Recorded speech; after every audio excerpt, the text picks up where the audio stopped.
Every 66 seconds, another senior in this country is told they have dementia. By the time this video ends, 20 more families will have heard those words. And for some of them, the cause was never their age. It was a bottle sitting on the bathroom shelf that they were promised was safe. I'm Dr. Talia. After 15 years of practice, I've watched this exact picture play out more times than I can count. Someone who was sharp their whole life starts losing the thread. Names, appointments, the drive home they've made 1,000 times, and everyone around them calls it getting old. It wasn't.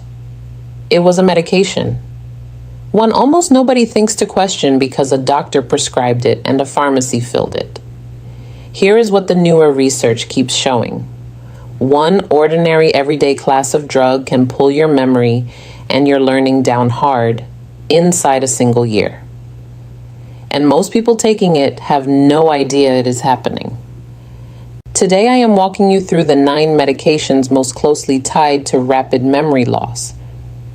Count it down from the ones that get quietly overlooked to the one I consider the most destructive of all. Watch for number 3. It is handed to millions of seniors for something that sounds completely harmless, and it may be shrinking the memory centers of your brain right now without a single warning sign. Before we start, tell me in the comments how old you are and which medications you take every day. I read them, and the age of this audience shapes what I cover next. Let's start at number 9. And don't let the low spot on the list fool you because this one is sitting in almost every medicine cabinet in America. Number 9 is diphenhydramine. You know it by its drugstore name, Benadryl.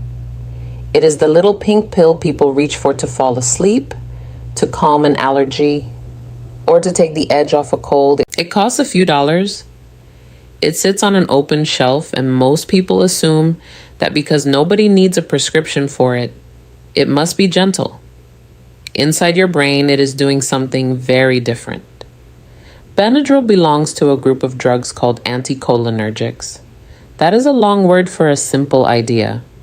They block a brain chemical called acetylcholine. Acetylcholine is the messenger your brain uses to lay down a new memory and to stay alert through the day. As we age, the brain makes less of it and leans harder on every bit it has left. So, a drug that blocks it lands far heavier on a 70-year-old brain than a 30-year-old one. The part that takes the hit is the hippocampus, the small seahorse-shaped structure where new memories are formed before they get filed away. In my practice, I've watched patients take a nightly antihistamine for years and slowly lose their edge, never once connecting the fog to the pink pill by the bed. The research connects it plainly. A 2023 paper in the Journal of Geriatric Cognitive Health followed older adults who used anticholinergic drugs regularly and found a 54% higher risk of developing dementia compared with people who stayed off them. More than half again the normal risk from something most of us treat like candy. Here's what to do.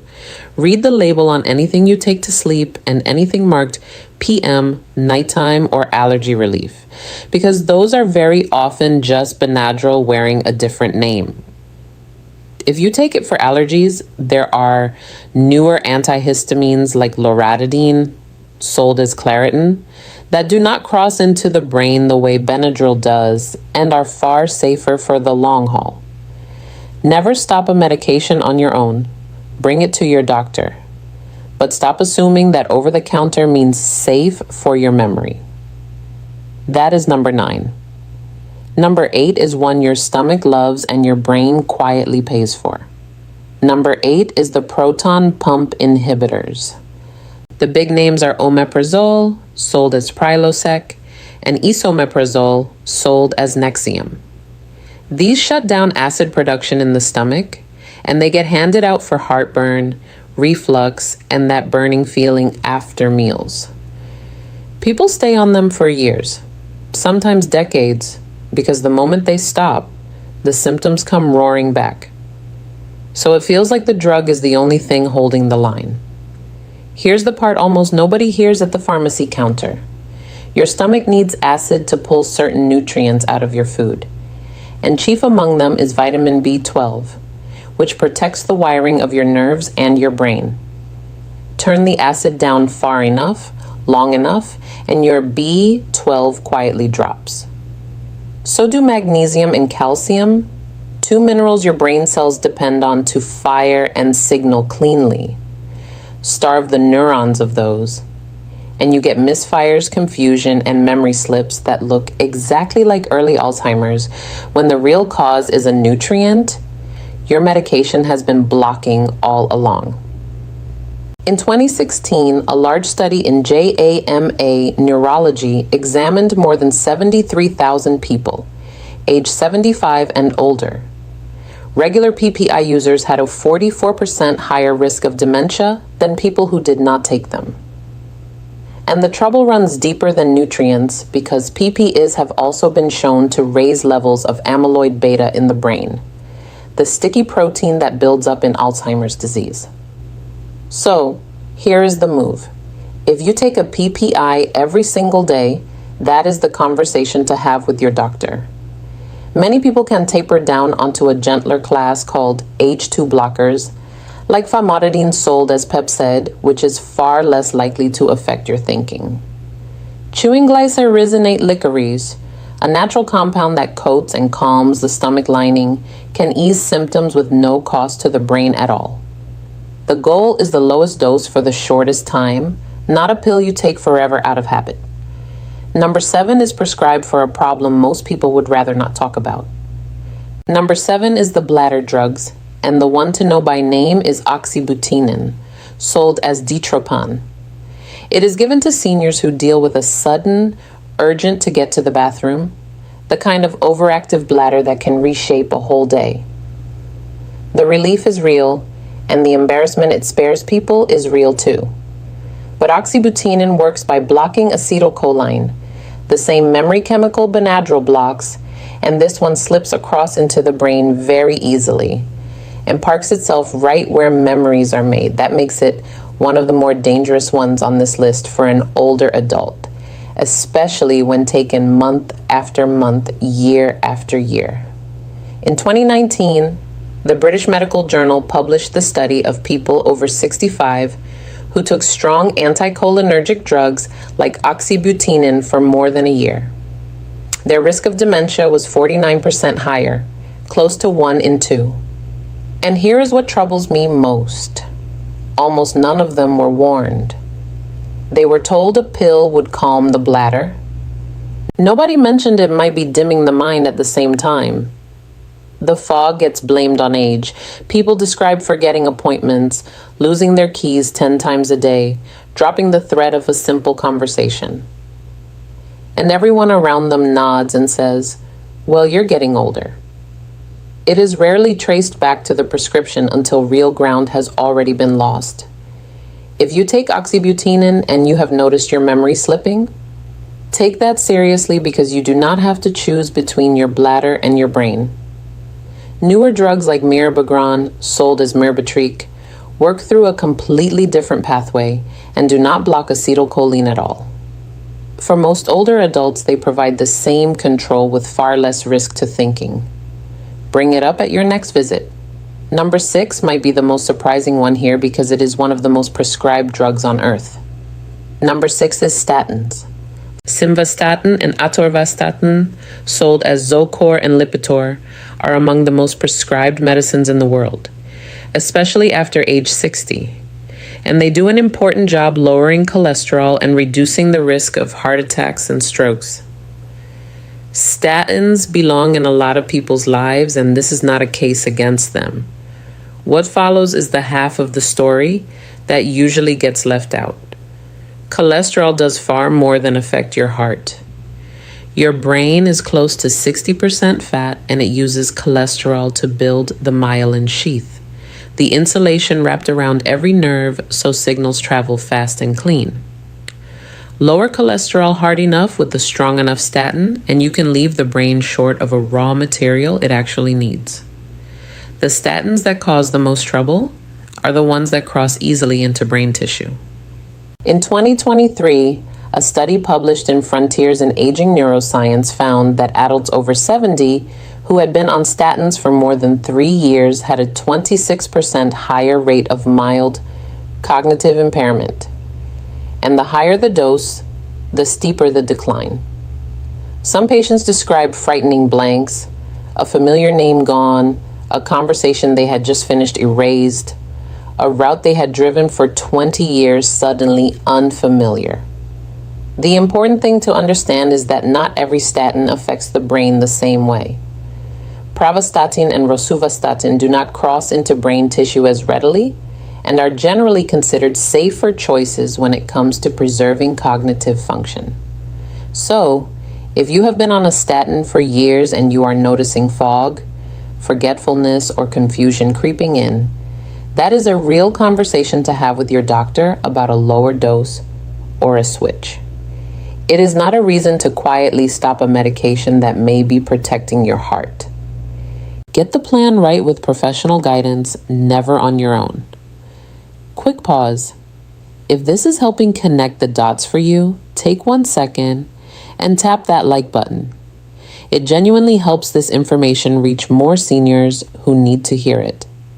And while you are down there, tell me how many prescriptions you are taking right now.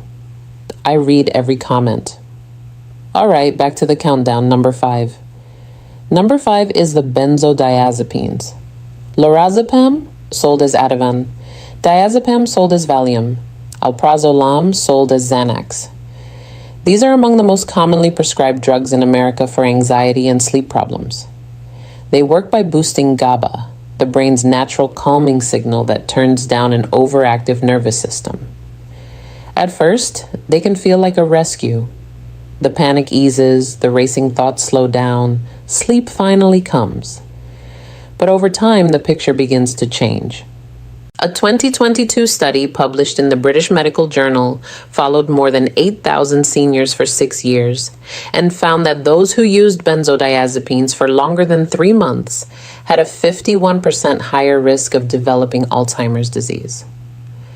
The longer-acting medications, such as diazepam, appeared to be even more problematic because they remain in the body longer and accumulate in fatty tissues, including the brain.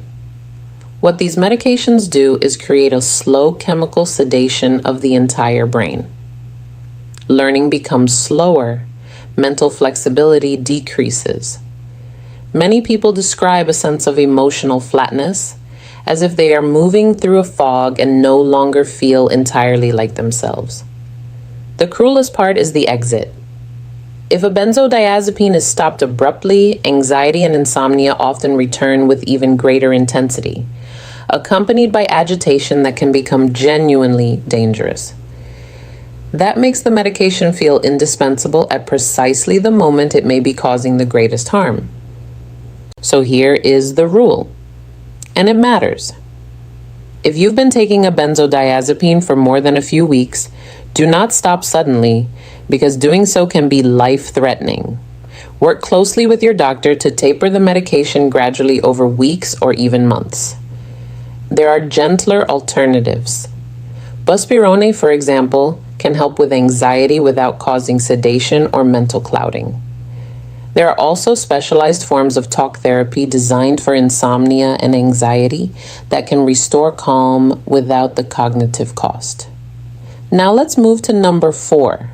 Number 4 is a single medication prescribed for 3 different problems, and it carries one of the heaviest hidden burdens on this list. Number 4 is amitriptyline, sold as Elavil. It is an older antidepressant that is still widely prescribed today for nerve pain, sleep difficulties, and even migraine prevention. That versatility is exactly why it became so widespread. It looks like a medication that can do everything. But beneath the surface, it is one of the most powerful anticholinergic drugs still in common use. That means it strongly blocks acetylcholine, the very chemical your neurons rely on to communicate with one another and to store new memories. It blocks acetylcholine so aggressively that with long-term use, memory problems stop being a rare side effect and begin to resemble an expected outcome.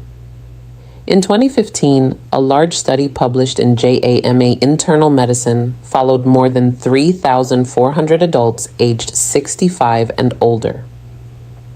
Those with the highest cumulative exposure to anticholinergic drugs, such as amitriptyline, over a 10-year period had a 54% greater risk of developing dementia, and almost none of them were ever told that the medication could do that. They were given it for sleep or for pain, then gradually noticed words disappearing, memory becoming thinner, concentration weakening, and they simply assumed it was part of getting older. It does not even require a high dose. A small nightly dose taken for years can quietly erode cognitive function without any obvious warning signs until the loss becomes significant. If you or someone you love takes amitriptyline, that is a conversation worth having soon. For nerve pain, options such as duloxetine or gabapentin may provide similar relief without the same anticholinergic burden. For sleep, melatonin or very low dose of doxepin, which is considerably gentler on this chemical pathway, may serve as alternatives. And for mood disorders, newer antidepressants such as sertraline or escitalopram are generally considered much safer for the long-term health of the brain. Number 3 is the one I told you to watch for because it is prescribed to millions of people for something that sounds completely harmless. Number 3 is paroxetine, sold as Paxil. It is one of the most widely prescribed members of a family of antidepressants known as SSRIs, used for both depression and anxiety. On the surface, it appears to be a modern, gentle option, far kinder than many older psychiatric medications. But here is the detail that is rarely discussed. Paroxetine is the one SSRI with strong anticholinergic activity. That single characteristic sets it apart from related medications such as sertraline and escitalopram, because it affects the same acetylcholine system that every other medication on this list has been disrupting. In 2021, a large review published in Frontiers in Psychiatry examined older adults taking different SSRIs and found that paroxetine users demonstrated measurable declines in short-term memory, word recall, and attention within the first 12 months. Seniors taking paroxetine were 30% more likely to show early signs of cognitive impairment than those using other antidepressants. There is a painful irony in that finding. The medication is prescribed to help stabilize the mind, yet over time it may erode the very clarity it was intended to protect. The solution here is straightforward. In older adults, paroxetine is generally a medication worth avoiding when alternatives are available. The American Geriatric Society placed it on the Beers list, a formal catalog of medications considered potentially inappropriate for seniors. And paroxetine appears there for precisely these reasons. If you take it, speak with your doctor about the possibility of switching to a safer SSRI, such as sertraline or escitalopram, which are gentler and do not carry the same cognitive concerns. Supporting healthy levels of B vitamins, especially B12 and B6, may also help support mood alongside these changes. Number 2 is prescribed so quietly that many people taking it do not even realize what type of medication it is. Number 2 is antipsychotic medication.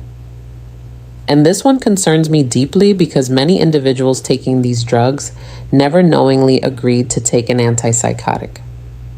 The names include quetiapine, sold as Seroquel, risperidone, sold as Risperdal, and olanzapine, sold as Zyprexa. These medications were originally developed and approved for serious psychiatric conditions, such as schizophrenia and bipolar disorder. Today, however, they are often prescribed off-label to older adults for sleep problems, mild restlessness, or agitation associated with dementia itself. Powerful medications designed for severe psychiatric illness are now frequently used in homes and nursing facilities for seniors who are simply confused, restless, or difficult for busy caregivers to manage. The cost can be substantial. In 2022, a study published in Lancet Healthy Longevity followed more than 25,000 older adults and found that those given antipsychotic medications for behavioral symptoms were 71% more likely to experience worsening cognitive decline within a year, even when they had no history of dementia before treatment. These medications can also increase the risk of stroke, sudden cardiac death, and the profound sedation that contributes to falls and hospitalizations. They work by suppressing dopamine, a chemical involved not only in mood regulation, but also in focus, planning, and memory. Reduce dopamine enough and the brain becomes slower and less responsive. That is why some individuals taking these medications can appear dull, emotionally flat, or almost absent, while their families grieve the gradual disappearance of someone who is still physically present. If you or a loved one is taking one of these medications, the first step is to ask the prescribing physician a direct question. Why was this medication started? And is it truly necessary, or is it being used primarily for convenience? Many behavioral symptoms can often be improved without medication at all through consistent daily routines, reduced noise and overstimulation, treatment of hidden pain, and better management of sleep and lighting. When medication is genuinely required, the lowest effective dose for the shortest possible duration helps reduce harm. Far too often, families are never informed about what these medications can do to the brain. They watch a decline they believe is simply aging when the true cause may be chemical. Now we arrive at number one. Number one is not a single medication at all, and it may be the biggest hidden driver behind every story I have discussed today. Number one is anticholinergic polypharmacy. It is the danger almost nobody talks about, and it may be one of the leading causes of medication-induced memory loss in older adults. You were probably expecting one final villain, one single worst pill. The reality is more subtle. The greatest danger often comes from the slow accumulation of multiple anticholinergic medications taken together while nobody calculates the total burden. Polypharmacy simply means taking many medications simultaneously. Anticholinergic burden refers to the combined effect of all of those medications blocking the same memory-related chemical at the same time. Imagine a very common scenario. A senior takes Benadryl every night for sleep, oxybutynin every day for bladder control, and amitriptyline for nerve pain. Individually, each medication may produce only a small and barely noticeable effect. Together, however, those effects compound, and the burden on the brain rises rapidly. In 2022, a study published in Age and Aging tracked more than 280,000 older adults and found that those with the highest anticholinergic burden had a 120% higher risk of dementia within 10 years, more than double the risk. And the overwhelming majority had no idea they were taking anticholinergic medications at all. No one had ever explained it to them. When acetylcholine is blocked from several directions simultaneously, the brain does not simply slow down. Neurons can begin to weaken from underuse, connections may shrink, and the brain can settle into a quiet, underpowered state that looks remarkably similar to Alzheimer's disease during cognitive testing. Here is the hopeful part, and it is the reason I made this video. Medication-induced cognitive decline is often reversible when it is identified early. Reduce the burden, and many people regain clarity, energy, and memory within weeks or months. The brain is far more resilient than many people realize, but only when the source of harm is removed. The solution does not require a miracle. It requires a careful medication review. Sit down with your doctor or pharmacist and review every prescription medication, every over-the-counter product, and every supplement you take. Add up the total anticholinergic burden. Simple scoring tools are available to help identify that risk. Once the problematic medications are identified, unnecessary drugs can be reduced or discontinued under medical supervision. Safer alternatives can be introduced, and the brain can be given an opportunity to recover. This may be the most preventable threat to the aging brain on this entire list, and that is exactly why it holds the #1 position. Now, I want to hear from you. Of these 9 medications, which ones are currently in your medicine cabinet? Have you noticed brain fog or increasing forgetfulness after starting a new medication? Tell me in the comments below and tell me that you will ask for a medication review this week. Your answer might be the very thing that helps the next person who reads it. And before you go, there is one more place your body hides its warnings. Your medicine cabinet is one place, your hands are another. Your fingernails can reveal warning signs involving your kidneys, your blood, and even your nervous system years before other symptoms appear. Most people never learn what to look for. That is the topic of the next video. I will show you the 4 nail signs worth checking tonight. I'm Dr. Talia. Stay sharp and I will see you there.